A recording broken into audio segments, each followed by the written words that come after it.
Turn with a size 15 seed bead.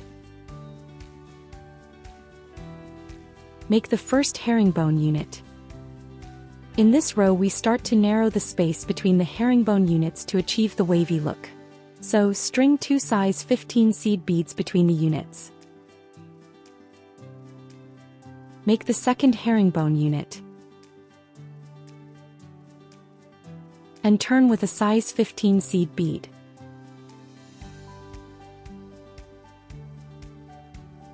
This row is quite similar to a previous one. String the herringbone units and just go through the seed beads between them.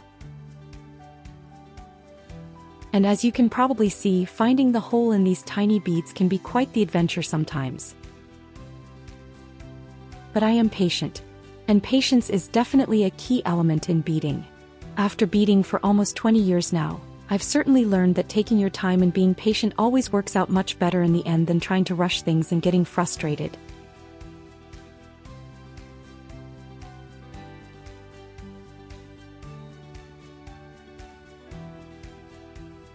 Turn with a size 15 seed bead.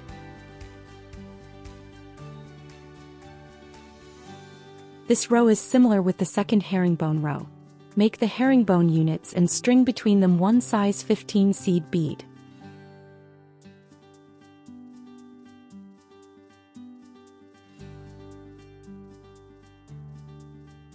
And we have a wave. And we need to make the connection section between the wave patterns. Of course you need to turn with a size 15 seed bead. Now just bead plain herringbone stitch for 2 rows.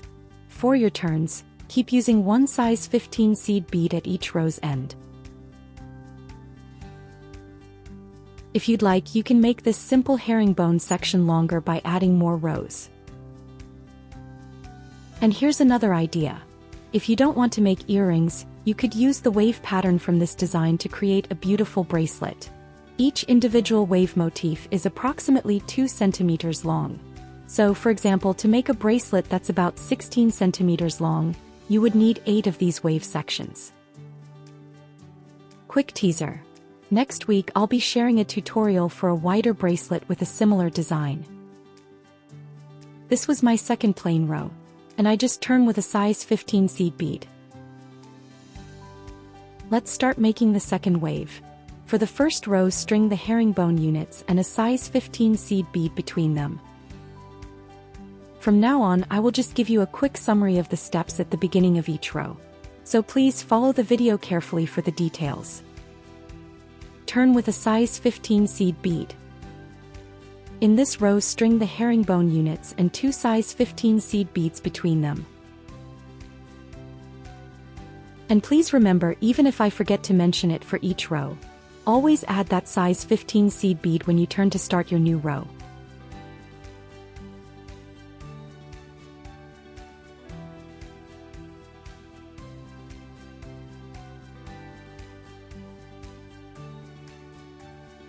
In this row you need to string only the herringbone units and go through the size 15 seed beads added in the previous row.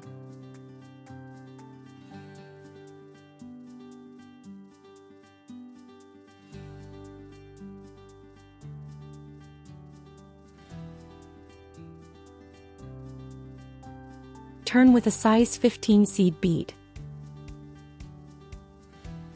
For this row, string the herringbone units and a 3 mm bicone between them.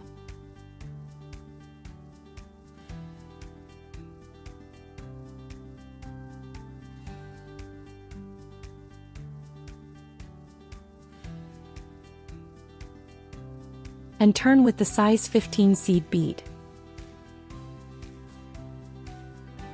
In this row, add the herringbone units and go through the bicone added previously.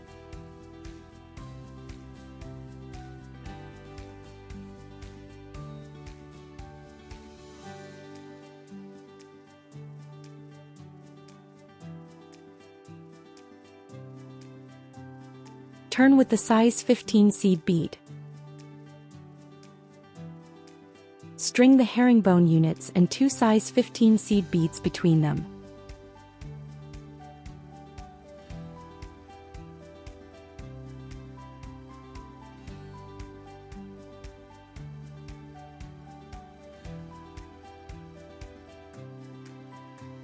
Turn with the size 15 seed bead. String the herringbone units and go through the size 15 seed beads added in the previous row.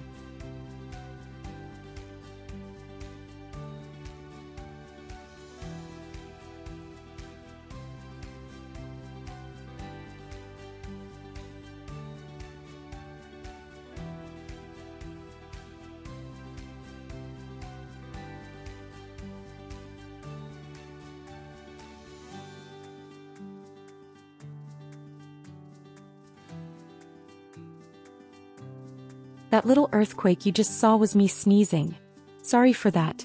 It's allergy time for me. Back to beading. Turn with the size 15 seed bead. String the herringbone units and a size 15 seed bead between them.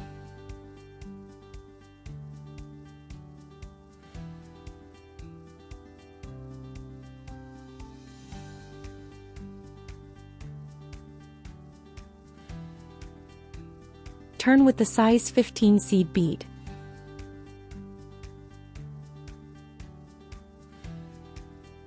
This row is just a simple herringbone row, with no beads between the herringbone units.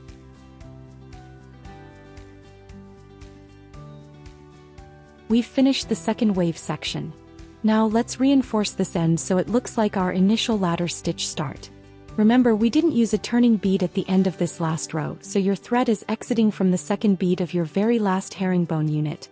Let's call this the first column. Go through 2 beads from the second column.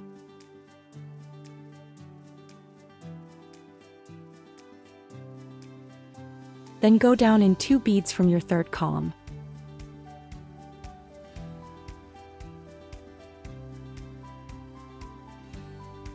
And back in 2 beads from your second column. You'll see this makes these last rows sit tightly together, similar to ladder stitch with no gaps between them. Go through again the beads from the third column, and up in 2 beads from your last column. Now it's time to sew the 2 ends of our completed wavy herringbone strip together.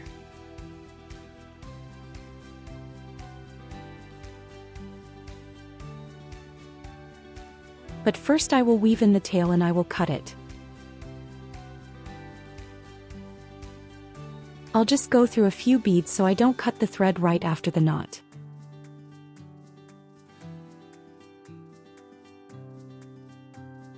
Let's start the zipping. Your thread is exiting from an edge bead on one side of your strip.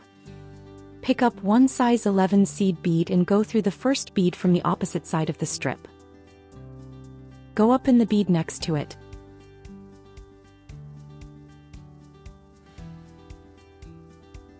Pick up another size 11 seed bead and go through the bead from the second column from the other side.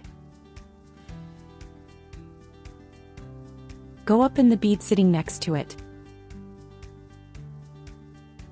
And repeat the process. Pick up a size 11 seed bead and go through the bead from the opposite side. Go up in the bead from the last column. Pick up a size 11 seed bead and go through the bead from the opposite side.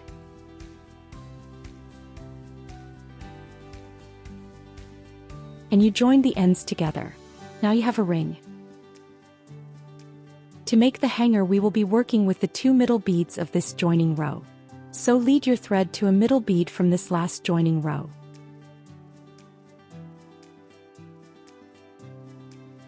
Pick up 5 size 11 seed beads and go through the next bead from the joining row. Go back in the beads to secure the bead loop and to help it stand up straight.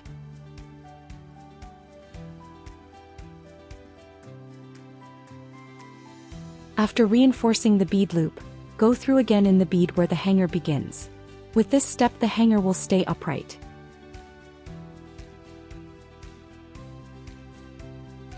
And the earring is finished. We just need to finish the thread.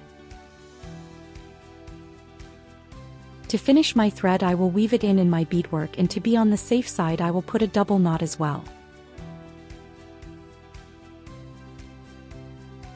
Did you enjoy creating this earring with me today? If so, I'd be thrilled if you'd subscribe and give this video a thumbs up. Every comment and share also helps my channel grow, allowing me to keep creating more free tutorials for you. And you know, I absolutely love seeing your finished pieces. If you make these earrings, please do tag me or share a photo with me on my social media. I always get so inspired by your versions. If you'd like to support me further, you can check out my unique tutorials and handmade jewelry in my online shops.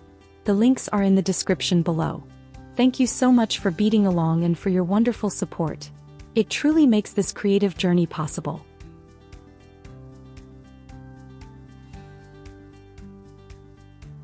Meantime, I made my second earring off camera. To assemble the earrings, you will need earring hooks. Just open the earring hook and thread it through the hanger, then close it. Repeat the process with the second one. Open the earring hook, thread it through the hanger and close it properly. And that's how easily you can make these elegant, sparkling earrings. What did you think of this project? Would you like to see more quick-to-make designs like this one in the future? Let me know in the comments. And that's the end of today's video. If you watched it and liked it, don't forget to subscribe if you haven't already. Thank you for spending time with me. See you next week.